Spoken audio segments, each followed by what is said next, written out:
The Baltimore Ravens running back Keaton Mitchell tore his ACL last night. He went outside on a run, and as soon as he went down, you could see it was non-contact. It wasn't good. He was helped off the field, and that's a blow to Keaton Mitchell, his future, and the Baltimore Ravens. He become a big play back for them in their offense, and now, once again, they'll have to lean on Gus Edwards and Justice Hill. Keaton Mitchell out for the season. Yeah, you hate to see that. To your point, Adam, he'd been playing so well. Let's get you updated on everything that happened in that game. A key AFC showdown. Lamar Jackson and the Ravens visiting the Jaguars for this one in Jacksonville. We'll pick it up in the second quarter. The Ravens have a 2nd and goal from the 16, and Jackson firing it to Isaiah Likely, who we pointed out in the group chat, he's having a nice season. Just a great job using motion, horizontal stretch, and then vertical replace with the seam. Minute left in the third quarter, same score. Ravens 2nd and 6 from the Jaguars. 30, and Lamar Jackson's doing things that just nobody else does. He's ducking, he's weaving, he's bobbing, and he's still completing insane passes. Dodge, duck, dip, dive, and dodge. How did he do this? What in the world? 26-yard play. Unbelievable from Jackson to Likely. Everyone's like, how do you defend that? Well, I don't know. 2 plays later, start of the fourth quarter, 2nd and goal from the 1. Gus Edwards running it in for the touchdown. Baltimore takes a 17-7 lead in a crucial game. About 7 minutes later, Jacksonville trying to make a comeback, and Trevor Lawrence sacked by Justin Madubuike. He fumbles. Patrick Queen recovers.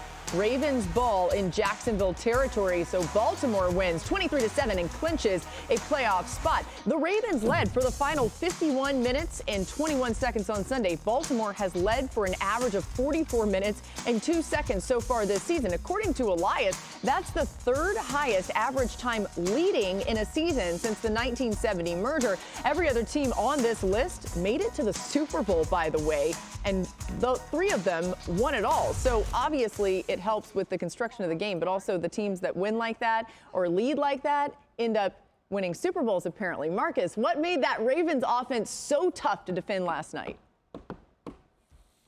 Lamardius Jackson-ness. All right, I know, but it's also it's because of the bind that he puts you in from a defensive standpoint, himself individually, and now that this offense has given him a lot of space to create. You got to look at the patience that you have to have as a defensive front when he's in the pocket, right? He's a great pocket manipulator. We talk about his legs so much, but the space that he creates to get in these different positions to throw the football. Look how long this defensive line is on blocks and having to rush and having to deal with the fact that if one of us make a mistake, it could explode into a 20 or a 25-yard carry. And I think that's the dynamic that Lamar brings, especially with Todd Monken and this new offense, that forces defenses to be super honest. I saw him on the pressure last night deliver a great pass over the middle of the field.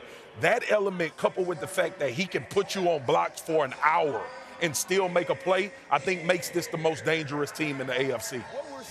Is Lamar Jackson evolve into a complete quarterback, but it's not the sort of complete quarterback you look at with typical drop-back quarterbacks. Think about that last drive in the second half, which we showed capped off by the seam pass to Isaiah Likely. We saw everything on that drive. We saw Lamar Jackson get outside of the pocket, manipulate guys like Kayvon Chancellor, who were the spy, and then we saw him work the pocket and find ways to step up and use his legs in order to pick up first downs. And then later on in the drive, we watched him throw 2 seam passes that were absolutely perfect from the cue in the pocket. Lamar Jackson is showing you that he's not a reluctant rusher. He's not one of these great dual-threat quarterbacks that has decided, I have to prove to the world I can throw the football from here standing still. Yes, I can do that, but I will put you on your heels consistently with the fear that I'll use my legs, even though now I've become pass first. I think this was the next step for Lamar Jackson, and we're watching it happen right before our eyes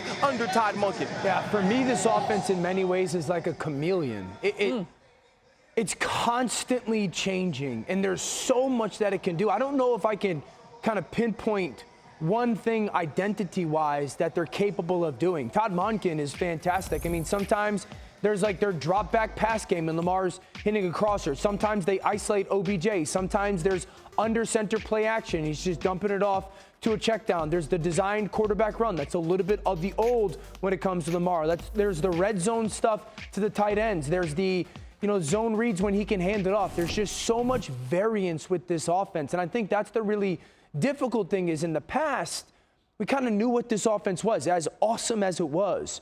Now you go into every week, and Marcus and RC know it better than I, but you're sitting there going, there is so much that you have to be prepared for schematically, let alone the creativity or the special element that Lamar has post-snap. Dan, think about what we just talked about in the first part of the show, RC, as well, about how Dallas needs to play a game a certain way for them to look like the Dallas Cowboys. Yeah. It could be a backyard brawl with the Ravens. We saw them do it against the Detroit Lions.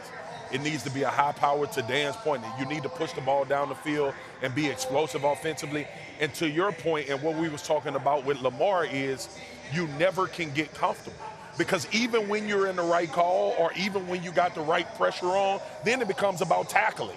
And he's the hardest tackle in the NFL when it comes to his elusiveness. But now he's starting to extend those to hit guys that are super talented down the field, which he hadn't been afforded early in his career. And I think when you look at all of the skilled players on this team, they're continuing to find their roles, and Todd Monken is calling plays that allow them to execute in their roles to a high level. And each week it can be someone different, but the player we know it'll be every week is Lamar Jackson. And when he throws the football as he threw it last night, there is no way that you can stop him.